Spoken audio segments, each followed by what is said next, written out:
Hi, I'm Myron. This is going to be our first episode in a series about how to install LPG into your campervan. In this video, we're going to be going through all the parts needed for an LPG system. We got our system from Gasset. Some components might vary slightly to what your needs are, but for the most part, all of the components and layout will be pretty much the same for everybody. First up, let's talk about the gas bottles. You can either have a gas bottle inside the vehicle or a gas tank underneath the vehicle. We went with the gas tank underneath the vehicle for a few reasons.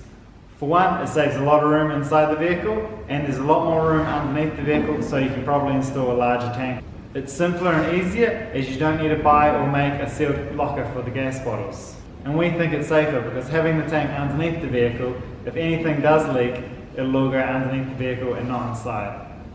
If you do go with the gas bottle inside your van, you will need a sealed locker, but everything else will be basically the same.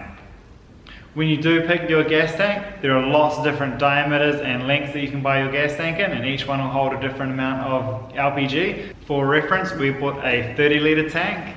It's 809 millimeters long and 230 millimeters in diameter. We'll be removing where the spare wheel is currently and installing it in its place, as we have freshwater and wastewater tanks in the other available spaces.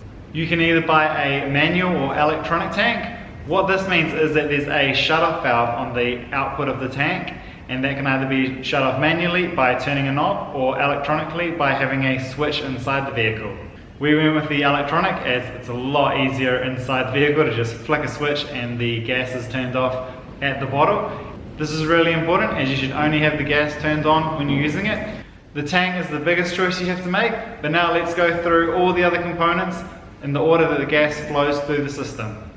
The first thing is getting the LPG from the pump into your camper. So the first component that's going to go through is this fixed bayonet fill point. And if you are going to Europe, you will need some adapters because some countries do have different connections. To mount the fill point to your vehicle, you will need some kind of mounting box or bracket. From there, you'll need a fill hose. It comes in lots of different lengths, and that'll go from your fill point to your tank.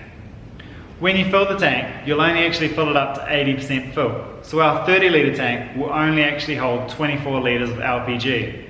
To know how full the tank is, you can buy this little gauge at the front here that you bolt onto the front and somehow magically reads how full it is. You can also wire this up to have an external gauge which you can mount inside the campervan, so you always know how full your tank is. Now the LPG is inside the tank, it'll come out through this point, and this is the electronic shut-off valve that we were talking about earlier on. The next part of the system is called a pigtail.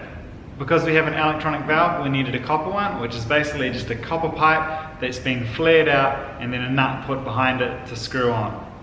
The pigtail leads onto the pressure regulator. Inside the tank, it's highly pressurized. The pressure regulator's job is to take that high pressure and drop it down to a lower pressure, which is what all your appliances will need. It's likely that you'll need a 30 millibar pressure regulator, but check on your appliances to see what pressure they're rated at.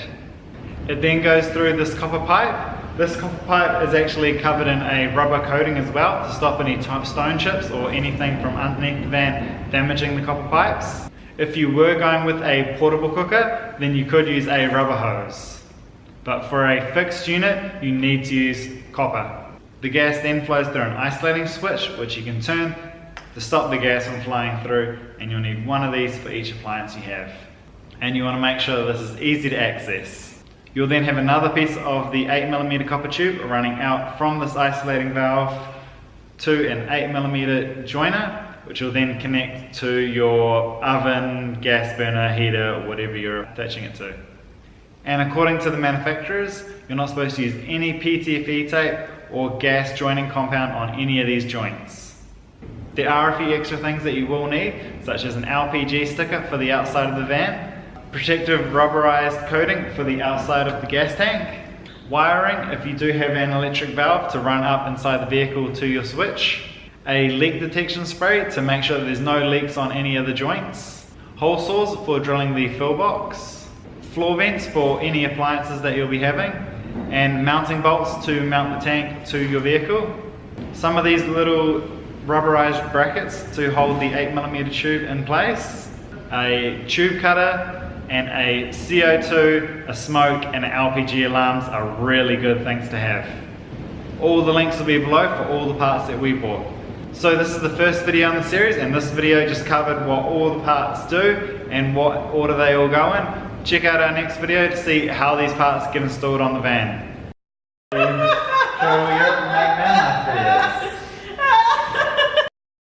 Thanks for watching our video. If you enjoyed it, please give us a thumbs up and subscribe.